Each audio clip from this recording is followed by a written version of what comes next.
So hello everyone, হঠাৎ করে প্লেনে চড়ে কোথায় যাচ্ছি? তো আজকে আমরা চলে আসলাম কলকাতার নিউ টাউনে অবস্থিত নেভাল এয়ারক্রাফট মিউজিয়াম, বাংলার প্রথম এবং ভারতের দ্বিতীয় বিমান সংগ্রহশালা। এটি নিউ টাউন পুলিশ স্টেশনের পাশে অবস্থিত, যেখানে ভারতীয় নৌবাহিনীর জন্য রাখা হয়েছে। এটি একটি জনপ্রিয় পর্যটন কেন্দ্র যা কলকাতার মানুষকে নৌবাহিনীর সাহসিকতা সম্পর্কে জানায়। সাধারণত বেলা 11:30 থেকে রাত 8টা পর্যন্ত খোলা থাকে এবং টিকিটের মূল্য প্রায় 30 টাকা।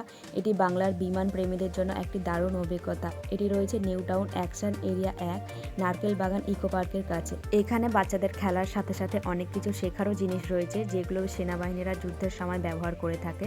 এই প্লেনের ভেতরটা একদম ভিডিও করা বারণ ছিল, তাই করতে পারিনি। আর ভিতরে অনেক কিছু জানার বা দেখার মতো জিনিস রয়েছে। তারপর সেখান থেকে এসে মাঠে একটু বসেছিলাম, আর আমাদের সাথে ছিল ব্যাগ, হেলমেট, তাই সেগুলো আমি পাহারা দিচ্ছিলাম। আর এদিকে রাতের ভিউটা দেখো কত সুন্দর লাগছে। এরপর বাড়ি আসার পথে গরম গরম চা খেয়ে নিলাম।